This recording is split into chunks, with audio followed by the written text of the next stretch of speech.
Hi friends, good evening. ನನ್ನ ಹೆಸರು ಅರ್ಚನಾ ಅಂತ. ನಾನು ಹೊಸದಾಗಿ ಯೂಟ್ಯೂಬ್ ಚಾನಲ್ ಓಪನ್ ಮಾಡಿದ್ದೀನಿ. ಪ್ಲೀಸ್ ಸಬ್ಸ್ಕ್ರೈಬ್ ಮಾಡಿ, ಸಪೋರ್ಟ್ ಮಾಡಿ, ಲೈಕ್ ಮಾಡಿ ಫ್ರೆಂಡ್ಸ್. ನಾನಿವತ್ತು ಟೊಮೆಟೊ ಸಾಂಬಾರು ಹೇಗೆ ಮಾಡೋದು ಅಂತ ತೋರಿಸ್ತಾ ಇದ್ದೀನಿ. ಒಂದು ಪಾತ್ರೆಗೆ ಎಣ್ಣೆ ಹಾಕ್ಕೊಂಡು, ನಾನು ಕೊಬ್ಬರಿ ಎಣ್ಣೆ ಯೂಸ್ ಮಾಡಿದ್ದೀನಿ. ಎಣ್ಣೆ ಹಾಕ್ಕೊಂಡು, ಜೀರಿಗೆ ಹಾಕ್ಕೊಂಡು, ಒಣಮೆಣ್ಸಿಕಾಯಿ ಹಾಕ್ಕೊಂಡು ಚೆನ್ನಾಗಿ ಫ್ರೈ ಮಾಡ್ಕೊಳ್ಳಿ. ನೀವು ಮನೇಲಿ ಯಾವ ಎಣ್ಣೆ ಯೂಸ್ ಮಾಡ್ತೀರಾ ಆ ಎಣ್ಣೆ ಹಾಕಿ. ನಾವು ಕೊಬ್ಬರಿ ಎಣ್ಣೆ ಯೂಸ್ ಮಾಡೋದು, ಸೊ ಕೊಬ್ಬರಿ ಎಣ್ಣೆ ಹಾಕ್ಕೊಂಡಿರೋದು ನಾನು. ನೆಕ್ಸ್ಟ್ ಅದಾದ ತಕ್ಷಣವೇ ಬೆಳ್ಳುಳ್ಳಿ ಹಾಕ್ಕೊಳ್ಳಿ. ಬೆಳ್ಳುಳ್ಳಿ ಹಾಕ್ಕೊಂಡು ಒಂದು ಮಿನಿಟ್ ಆದ್ರೂ ಚೆನ್ನಾಗಿ ಫ್ರೈ ಮಾಡಬೇಕು. ಏನಕ್ಕಂದರೆ ಅದು ಬೆಳ್ಳುಳ್ಳಿ ಚೆನ್ನಾಗಿ ಫ್ರೈ ಆಗಬೇಕು.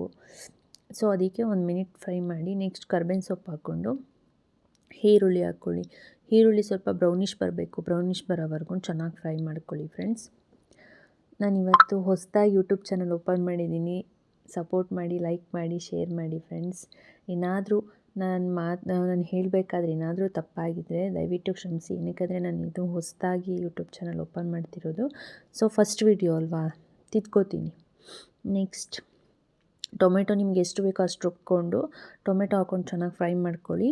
ಅದಾದಮೇಲೆ ನೀವು ಮನೇಲಿ ಏನು ಯೂಸ್ ಮಾಡ್ತೀರಾ ಖಾರದ ಪುಡಿ ಅದನ್ನು ಹಾಕ್ಕೊಳ್ಳಿ. ನೀವು ಯೂಸ್ ಮಾಡಲ್ಲ ಅಂದರೆ chilli powder, garam masala powder, ಧನಿಯಾ ಪೌಡ್ರು ಮೂರನ್ನೂ ಹಾಕ್ಕೊಂಡು ಚೆನ್ನಾಗಿ ಫ್ರೈ ಮಾಡಿಕೊಂಡು ಎಷ್ಟು ಬೇಕೋ ಅಷ್ಟು ನೀರು ಹಾಕ್ಕೊಳ್ಳಿ. ನೀರು ಹಾಕ್ಕೊಂಡು ಉಪ್ಪು ಹಾಕ್ಕೊಂಡು ಕೊತ್ತಂಬರಿ ಸೊಪ್ಪು ಹಾಕ್ಕೊಂಡ್ರೆ ಟೊಮೆಟೊ ಸಾಂಬಾರು ರೆಡಿ.